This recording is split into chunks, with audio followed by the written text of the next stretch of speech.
वर्षण के बारे में, प्रेसिपिटेशन के बारे में कुछ समझते हैं, पढ़ते हैं। जल चक्र की 3 अवस्थाएं हैं। पहली वाष्पीकरण, दूसरी संघनन कंडेंसेशन और तीसरी प्रेसिपिटेशन। इन 3 अलग अलग प्रक्रियाओं से हमारा जल चक्र पूरा होता है। यहाँ के प्रकार की बात करते हैं। वर्षा 3 प्रकार से अलग अलग स्थानों पर अलग अलग परिस्थितियों में 3 प्रकार की हो सकती है। सबसे पहले संवहनीय वर्षा या कन्वेक्शनल रेनफॉल कहते हैं। इसको हम भूमध्य रेखीय प्रदेशों में अक्सर पाते हैं कि जहां भूमध्य रेखा के आसपास तापमान बहुत अधिक, यहाँ सतह का तापमान इतना बढ़ गया कि संवहनीय धाराएं उठने लगी, कन्वेक्शन करंट उठने लगी। ऊंचाई पर जाकर ऊंचे वायुमंडल में कंडेंसेशन की क्रिया हुई और फिर बादल बनने के बाद बहुत तेजी से वर्षा हुई। ये वर्षा भूमध्य रेखीय प्रदेशों में, जैसे ब्राजील अमेजन का जो क्षेत्र जिसको हम बोलते हैं, हमारे यहाँ सेल्वाज फॉरेस्ट जो हैं वहाँ पर ये वर्षा होती है। कांगो वाले क्षेत्र में ये वर्षा होती है और दक्षिण पूर्व एशिया के क्षेत्रों में, भूमध्य रेखा के आसपास वाले क्षेत्रों में भी ये वर्षा देखने को मिल जाती है। इसका मुख्य कारण है धरातल का अधिक गर्म होना या ऊंचे तापमान के कारण और अधिक वाष्पीकरण के कारण जलवाष्प को लेकर जब पवन ऊपर उठती है, ऊर्ध्वाधर चलती है, ये क्रिया भूमध्य रेखीय प्रदेशों के अंदर देखने को मिलती है, जिसका नाम भी कन्वेक्शनल रेनफॉल, संवहनीय वर्षा इसको हम कहा जाता है। और अक्सर भूमध्य रेखीय प्रदेशों में रोज दोपहर बाद ये वर्षा होती है। वहाँ के रहने वाले जितने भी व्यक्ति हैं वो इस क्रिया को समझते हैं और इस क्रिया के बारे में जानते हैं। ये संवहनीय वर्षा कहलाती है। दूसरी वर्षा है, इसको हम कहते हैं कि ये पर्वतकृत वर्षा, पर्वत के ढालों पर जो वर्षा होती है। जब हमने चिन्नूक पवन या फोहन पवन पढ़ी थी तब भी हमने ये चीज़ पढ़ी थी। मैं डायग्राम की मदद से ये आपको समझा रहा हूँ कि मान लीजिए ये कोई पर्वतमाला है, हमारे पश्चिमी घाट, हिमालय पर्वत, आल्प्स या रॉकीज, कोई भी पर्वतमाला है। इस तरफ से यानी कि इस दिशा से पर्वत के इस ढाल पर आर्द्र और गर्म हवा ढाल के साथ साथ ऊपर चढ़ती है। जैसे ही ये पवन इस ढाल के साथ साथ ऊपर चढ़ रही है, फैलकर आयतन बढ़ जाएगा, तापमान कम हो जाएगा, कंडेंसेशन की क्रिया हुई और यहाँ पर ये वर्षा। और दूसरी तरफ जब ये पवन यहाँ से उतरेगी तो शुष्क और गर्म पवन जो है वो दूसरी तरफ उतर जाएगी। यानी पर्वत के एक ढाल की तरफ तो बहुत अधिक वर्षा होगी और दूसरे ढाल शुष्क रह जाएंगे या बहुत कम वर्षा होगी। हम इसको अपने यहाँ इन पर्वतीय क्षेत्रों में अक्सर देखते हैं। जिस भाग पर वर्षा हो रही है उसे हम कहते हैं पवनाभिमुखी ढाल, इंग्लिश में इसको बोलते हैं विंडवार्ड स्लोप, वेट जोन कहा जाता है। और दूसरी तरफ जहाँ शुष्क पवन नीचे उतरती है इसको हम कहते हैं रेन शेडो जोन या लीवर्ड साइट इसको हम कह देते हैं। ये हमारी पर्वतकृत वर्षा का उदाहरण है जो पर्वतीय क्षेत्रों में अक्सर देखने को मिलती है। तीसरी वर्षा, इसको हम फ्रंटल रेन, साइक्लोनिक रेन का नाम भी दे देते हैं, वाताग्री वर्षा कह देते हैं। जब कभी 2 विपरीत स्वभाव वाली वायु राशियां, एक तरफ से गर्म और शुष्क और दूसरी तरफ से आर्द्र और गर्म, शुष्क और ठंडी, आर्द्र और गर्म, 2 वायु राशियां जब आपस में मिलती हैं तो इनके बीच में फ्रंट बन जाता है। देखिए ये ठंडी वायु राशि है और ये गर्म वायु राशि है, रेड कलर से और ब्लू कलर से जो है ये मैंने दिखाई है। आप इसको देखेंगे कि ये जो ब्लू कलर से ढाल बना, ये मंद ढाल है।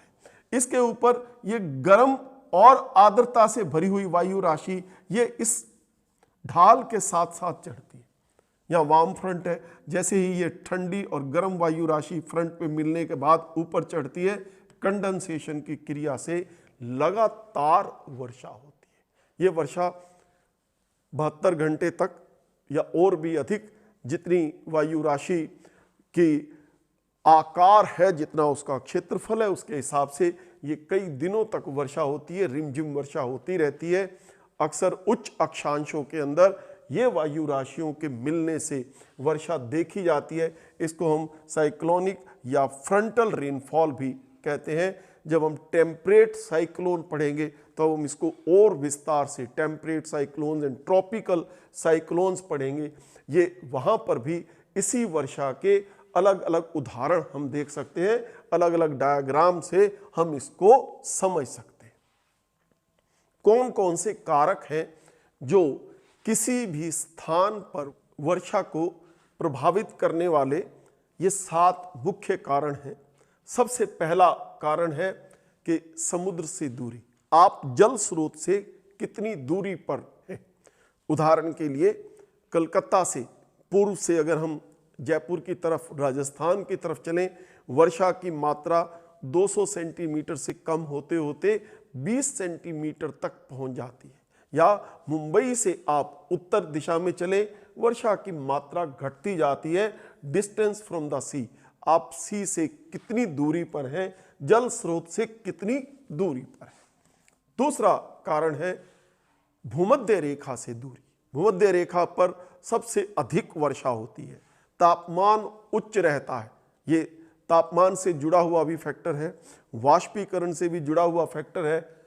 जैसे जैसे हम भूमध्य रेखा से दूर होते जा रहे हैं, वर्षा की मात्रा भी कम होती चली जा रही है। तीसरा कारण है nature of the relief features.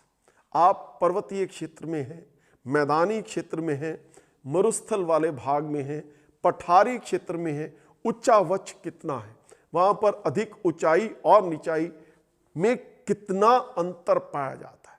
अगर मेघालय में सबसे अधिक, चेरापूंजी के आसपास सबसे अधिक वर्षा होती है, तो उसका कारण रिलीफ है।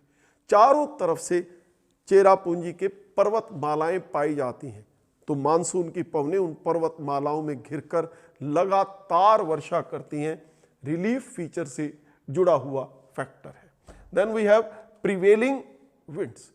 किस तरह से प्रिवेलिंग विंड्स, किस दिशा से पवन आ रही है, वो पछुआ पवन है, पूर्वा पवन है, पर्वतीय क्षेत्रों से आ रही है या जल क्षेत्रों से आ रही है। हम इसको कहते हैं कि पवन की दिशा क्या है, किस दिशा से कैसी पवन आ रही है, वो भी वर्षा के होने को प्रभावित करती है। पांचवा फैक्टर है ओशियन करंट्स, महासागरीय जलधाराएं। ये 2 प्रकार की होती हैं, एक गर्म जल की धाराएं और एक ठंडे जल की धाराएं। ठंडे जल की धाराएं जिस तट पर बहती हैं, तापमान को कम कर देती हैं, वर्षा नहीं होने पाती है। जबकि गर्म जल की धाराएं जिस तट पर बहती है, वहां वर्षा करने में सहायता प्रदान करती है। यानी ठंडे जल की धाराएं होंगी तो मरुस्थलीय क्षेत्र होगा, गर्म जल की धाराएं होंगी, वर्षा होगी तो अधिक वर्षा वाला क्षेत्र होगा। ओशियन करंट्स के क्षेत्रों में अलग अलग भागों में हमें ये वर्षा देखने को मिलती है। अगला फैक्टर है छठा factor, 6th one is natural vegetation. कितना वेजिटेशन कवर है। वैज्ञानिक ये कहते हैं कि जितने वन अधिक होंगे उतनी वर्षा अधिक होगी।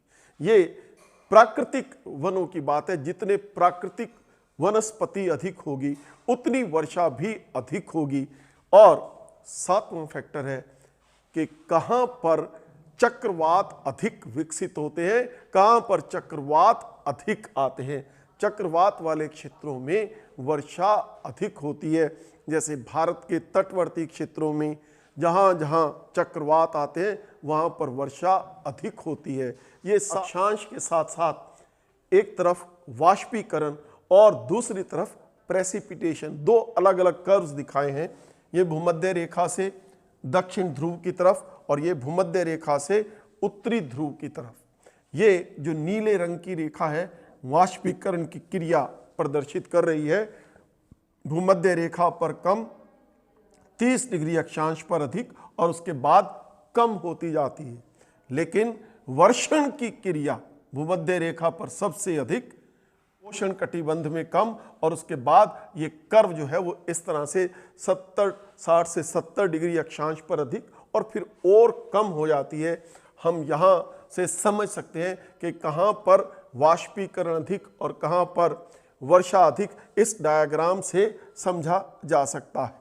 Then we have world map, जिसके ऊपर देखिए कहाँ अधिक वर्षा होती है और कहाँ पर कम वर्षा होती है। देखिए ये मरुस्थलीय भाग है जो पिंक कलर या अलग अलग कलर्स में आप देख रहे हैं। गर्म मरुस्थल और ठंडे मरुस्थल अलग अलग वर्षा वाले, कम वर्षा वाले क्षेत्र हैं। ये ब्लू कलर वाले अधिक वर्षा वाले क्षेत्र हैं जहाँ वर्षा बहुत अधिक होती है और ये बीच के जो शेड्स आप देख रहे हैं अलग अलग वर्षा को प्रभावित करते हैं, अलग अलग वर्षा के प्रभाव को दिखा रहे हैं। ये हमारे मरुस्थलीय क्षेत्र आपके सामने दिखा रहे हैं कैसे वर्षा का वितरण विश्व मानचित्र पर समझा जा सकता है। इफेक्टिवनेस ऑफ रेनफॉल, वर्षा की प्रभाव जो देखने की बात है वो कौन कौन से फैक्टर्स पर डिपेंड करती है। तो हम कहते हैं कि वर्ष में नंबर ऑफ रेनी डेज, कितने दिन वर्ष में वर्षा हुई, उस वर्षा की तीव्रता कितनी थी, इंटेंसिटी ऑफ रेन, क्योंकि तीव्रता रन ऑफ को प्रभाव दिखाती है, बहाव के ऊपर उसका कितना प्रभाव है। जितनी तेज वर्षा होगी उतनी तेजी से पानी बह जाएगा, जितनी रिमझिम धीरे धीरे वर्षा होगी उतना वो ग्राउंड वाटर के रूप में पृथ्वी के अंदर चला जाएगा।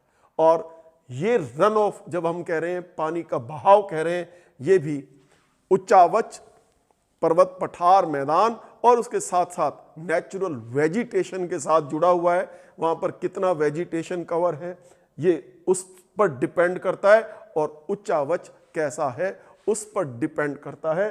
और इवेपोरेशन के अलग अलग फैक्टर्स हम पिछले चैप्टर में पढ़ चुके हैं। ये प्रेसिपिटेशन, ये जल चक्र का तीसरा भाग है।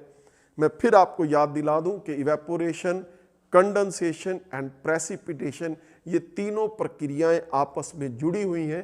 हम इनको समझने के लिए अलग अलग करके पढ़ते हैं और ये क्रियाएं दिन रात, सुबह शाम पृथ्वी के किसी ना किसी भाग पर चलती रहती हैं। ये जल चक्र है और इस जल चक्र के कारण स्थल मंडल, जल मंडल, वायुमंडल, तीनों मंडल आपस में जुड़े हुए हैं। Thank you very much. Thank you very